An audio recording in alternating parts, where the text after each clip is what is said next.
மகேஷ் முதல்வரே நேரடியாக சென்று அந்த களத்தில் ஈடுபட்டிருந்தார். அன்னைக்கு மட்டும் அவர் போகாமல் இருந்திருந்து மா சுப்பிரமணியம் சார் அப்போ தான் வந்திருக்கார் நினைக்கிறேன். அவரும் போகாமல் இருந்திருந்தா 41 பேர் உயிர் மரணம் 100ஆக மாறியிருக்கும். ஒரு மிகப்பெரிய துயரம் ஏற்பட்டிருக்கும். கரூரில் இருக்கக்கூடிய வசதிகள் மட்டும் வைத்து போஸ்ட்மார்ட்டம் பண்ணியிருக்க முடியாது. கொஞ்சம் விட்டிருந்தார்னா 3 நாள் தமிழகமே தீப்பற்றி எரிந்திருக்கும். ஒரு வீடு பனையூர் வீடு காலியாயிருக்கும். ஓகே, இதை செய்திருந்தால் ஒரு தாளாந்திர அரசியல்வாதியாக இருந்தால் தமிழக முதல்வர் இதை செய்திருப்பார். அவர் தமிழக முதல்வர், அனைவருக்குமான முதல்வர். எனவேதான் அந்த உயிரிழப்பை தடுத்தார், அமைச்சர்களை அனுப்பினார், விரைந்து முடித்தார், அரசியல் பண்ண மாட்டேன் என்று சொன்னார். இப்படிப்பட்ட ஒரு பக்குவம் கொண்ட தலைவர் யாரு கிடைப்பா? தமிழகத்திற்கு கிடைத்திருப்பது ஒரு வரப்பிரசாதம் தான். இதை மக்கள் மறந்தால் மிகப்பெரிய ஒரு சிக்கலில் செல்ல வேண்டிய சூழல் ஏற்படும் என்பதை ஒவ்வொருத்தரும் உணர வேண்டும். அது மட்டும் இல்லை, ஒரு சைடு குழந்தைகளுக்கு காலை உணவு திட்டம்,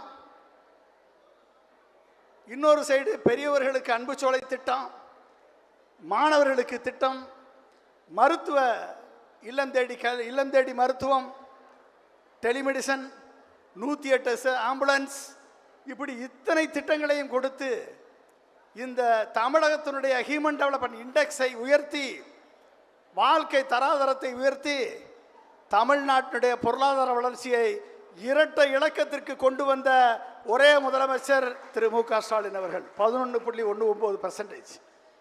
அது மட்டுமில்லை, ஜெயலலிதா அவர்கள், எடப்பாடி அவர்கள் 2 பேரும் சேர்ந்த 10 ஆண்டுகால ஆட்சியில் கொண்டு வந்த அந்நிய முதலீட்டினுடைய MOU மட்டும் கிட்டத்தட்ட 5,80,000 கோடி. ஆனால் உண்மையாக தமிழ்நாட்டிற்கு வந்த பணம், அந்த 5,80,000 கோடியில் வந்த பணம் வெறும் 67,000 கோடி. ஆனால் 4.5 ஆண்டுகளில் தமிழக முதல்வர் திரு மு க ஸ்டாலின் அவர்கள், திரு TRB ராஜா, திரு நிதியமைச்சர் அனைவரும் சேர்ந்து திரு மு க ஸ்டாலின் அவர்கள் தலைமையில் அந்நிய நாட்டு முதலீடு வந்த பணம் 11 லட்சம் கோடி. நான் 2011 ஜெயலலிதா அவர்களுக்கு இந்த விஷன் 2023 என்ற திட்டத்தை கொடுக்கும் பொழுது 15 லட்சம் கோடி 10 ஆண்டுகளில் நீங்கள் அந்நிய நாட்டு முதலீட்டை கொண்டு வந்தால் இந்தியா தமிழ்நாட்டினுடைய பெர் கேபிட்டா இன்கமை 8 லட்சமாக உயர்த்த முடியும். 10 ஆண்டுகள் அதற்கு கடுமையாக உழைத்து இரட்டை இலக்க பொருளாதார வளர்ச்சியை நீங்கள் கொண்டு வர வேண்டும் என்ற இலக்கை நிர்ணயித்து கொடுத்தேன். ஆனால் அந்த இலக்கை 4.5 ஆண்டுகளில் கொண்டு வந்திருக்கிறார் முதல்வர் ஸ்டாலின் என்று சொன்னால் தமிழகம் வளர்ச்சி பாதையில் நடைபெற்று கொண்டிருக்கிறதா இல்லையா? அப்போ இந்த விஷயம், இந்த கருத்து மக்களுக்கு சென்று சேர வேண்டும். இந்த 11 லட்சம் கோடி உள்ள வந்திருக்கு. இன்னொரு 5 ஆண்டு காலம் அவருக்கு அந்த ஆட்சிக்கான வாய்ப்பு கிடைக்குமானால் கண்டிப்பாக 20 லட்சம் கோடியை எட்டும். தமிழகம் இரட்டை இலக்க பொருளாதார வளர்ச்சியை அடையும். நண்பர்களே, இன்னைக்கு சொல்கிறான் குற்றச்சாட்டு, ஓல்டு பென்ஷன் ஏன் கொடுக்கல? ஓல்டு பென்ஷன் கொடுக்கல, காரணம் நிதி சுமை. ஓல்டு பென்ஷன் கொடுக்குறேன்னு திமுக மேனிஃபெஸ்டோவில் சொல்லியிருக்கு. கண்டிப்பாக இந்த பொருளாதாரத்தை சீர்படுத்தினால் மட்டும்தான், வரியை வைத்து ஒரு அரசை நடத்துபவர்கள் நல்ல அரசாட்சியாக இருக்க முடியாது. வளர்ச்சியை உருவாக்கிய அரசியை கொண்டு வருவர்கள் தான் நல்ல அரசாட்சி கொடுப்பவர்கள். அந்த வளர்ச்சிக்கான விதையை இந்த 5 ஆண்டுகளில் வித்திட்டவர் திரு மு க ஸ்டாலின் அவர்கள். இது அடுத்த 5 ஆண்டுகளுக்கு தொடர்ந்தால் ஓல்டு பென்ஷன் தானாக வரும். ஜாக்டோ ஜியோ அரசு ஊழியர்களது கோரிக்கைகள் தானாக நிறைவேறும். இன்றைக்கு சட்டம் ஒழுங்கு சீர்குலைவு என்று சொல்கிறார்கள். சட்டம் ஒழுங்கு சீர்குலைவு என்று சார் SIR எங்களுக்கு வேண்டும், எங்களுக்கு சார் வேண்டாம் சாரி வேணும் என்று கேட்டாங்க. சாரி வேணும்னு கேட்டாங்க போர்டை வச்சுக்கிட்டு. ஓகே, அதுக்கு CBI விசாரணை வேணும்னு கேட்டான். இன்றைக்கி தனக்குன்னு பிரச்சனை வந்தோடனே சிபிஐ விசாரணை எதுக்கு, லோக்கல் போலீஸ் விசாரிச்சா போதும்னாங்க. இன்றைக்கி தனக்குன்னு பிரச்சனை வந்தோடனே சிபிஐயில் போய் மாட்டி குடுமி அங்கே மாட்டிக்கிச்சு. அது ரெண்டாவது விஷயம். இப்படி கேட்டவர்கள் சட்டம் ஒழுங்கு திரு மு.க. ஸ்டாலின் ஆட்சியில் 24 லாக்அப் டெத் நடந்திருக்கிறது. மிகப்பெரிய ஒரு சட்டம் ஒழுங்கு சீர்குலைவு என்று சொன்னார்கள். நான் கேட்டேன், எடப்பாடி ஆட்சியில் 484 லாக்அப் டெத் நடந்திருக்கு, கேட்டையான்னு கேட்டேன். லாக்அப் டெத் நடப்பது எவ்வளவு குறைக்க முடியுமோ அவ்வளவு குறைத்திருக்காங்க. எடப்பாடி ஆட்சியில் 3.5 லட்சம் கிலோகிராம் கஞ்சா பறிமுதல் செய்யப்பட்டது. திரு மு.க. ஸ்டாலின் ஆட்சியில் 6.5 லட்சம் கிலோ கஞ்சா பறிமுதல் செய்யப்பட்டு அதுக்கு மேலேயும் நடந்துகிட்டு இருக்கு. ஆனால் அதையும் ஒடுக்கக்கூடிய நடவடிக்கையில் திரு முதல்வர் அவர்கள் இறங்கி இருக்கிறார்கள். பிரச்சனை இருக்கு, போலீஸுக்கு, போலீஸ் டிபார்ட்மெண்ட்டுக்கு பிரச்சனை இருக்கு. இன்வெஸ்டிகேஷன் ஒரு தனி விங்கே வரணும், இன்வெஸ்டிகேஷன் தனி விங்கு இருக்கணும்.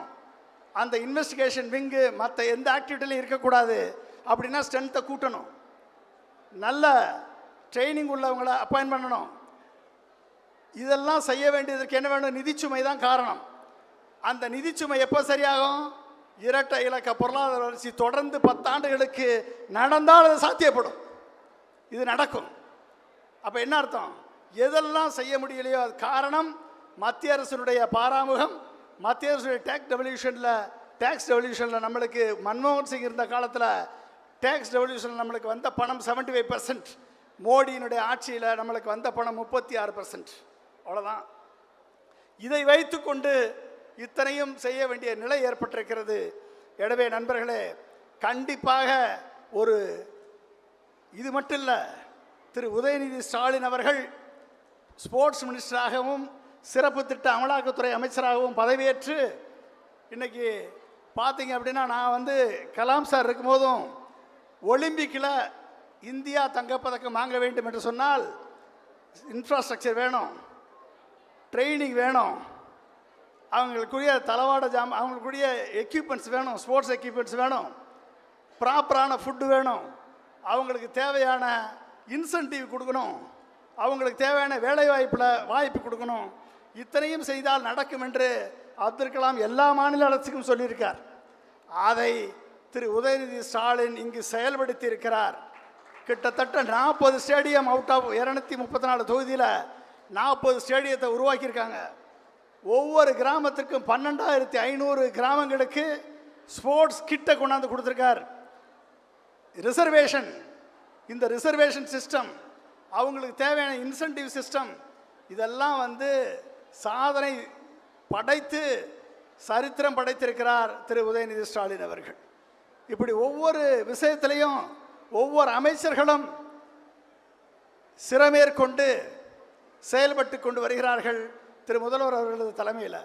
இப்படிப்பட்ட சூழலில் எப்படிப்பட்ட ஒரு நிலையை நாம் எய்த வேண்டும் என்ற உணர்வோடு இந்த எஸ்ஐஆரை மீறி, இவர்கள் செய்யக்கூடிய தகுதித்தங்களை மீறி வெற்றி பெற்றால்தான் தமிழகம் பிழைக்கும்.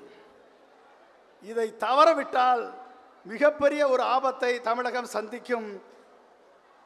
பீகாரில் போய், ஒரிசாவில் போய் ரத்ன பண்டாருடைய சாவி தமிழர்கள் திருடி சென்று விட்டார்கள் என்று தமிழர்களை குற்றம் சொன்னவர், பீகாரில் திமுக காரர்களெல்லாம் பீகார் தொழிலாளர்களை அடித்து விரட்டி விட்டார்கள் என்று ஒரு பொய்யை கட்டவிழ்த்து விட்டவர் பிரதமராக இருக்கிறார். அவர் சொல்கிறார், 2018 குஜராத்தில் 14 வயது பெண்ணை கற்பழித்த குற்றத்திற்காக பீகார், உத்தரப்பிரதேசத்தில் இருக்கக்கூடிய வட மாநில தொழிலாளர்கள் 20,000 பேரை அடித்து விரட்டியது மோடி தலைமையிலான குஜராத் அரசு. செய்தது, குற்றம் செய்தது அவர்கள். பழி போட்டது யாரை போட்டாங்க? திமுக மேலே பழி. ஏனென்று சொன்னால், இந்தியாவிலேயே ஒரே ஒரு தலைவர் தான் கண்ணை உறுத்தி கொண்டிருக்கிறது மோடிக்கு, அவர் மு.க. ஸ்டாலின் அவர்கள் தான். ஒரே ஒரு இயக்கம்தான் அவர்களுக்கு சேலஞ்ச் பண்ணது, அது திமுக என்ற இயக்கம்தான்.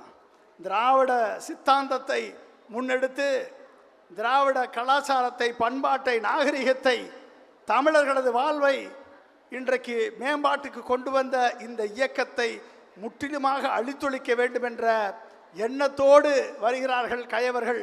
அவர்களை புறந்தள்ளி அவர்களை விரட்ட வேண்டிய மிகப்பெரிய கடமை, பொறுப்பு உங்கள் அத்தனை பேருக்கும் இருக்கிறது. எனவே நண்பர்களே, இப்படிப்பட்ட சூழலில் நீங்கள் எல்லாம் இந்த எஸ்ஐஆரில் கொஞ்சம் கவனமாக இருங்க. எஸ்ஐஆர்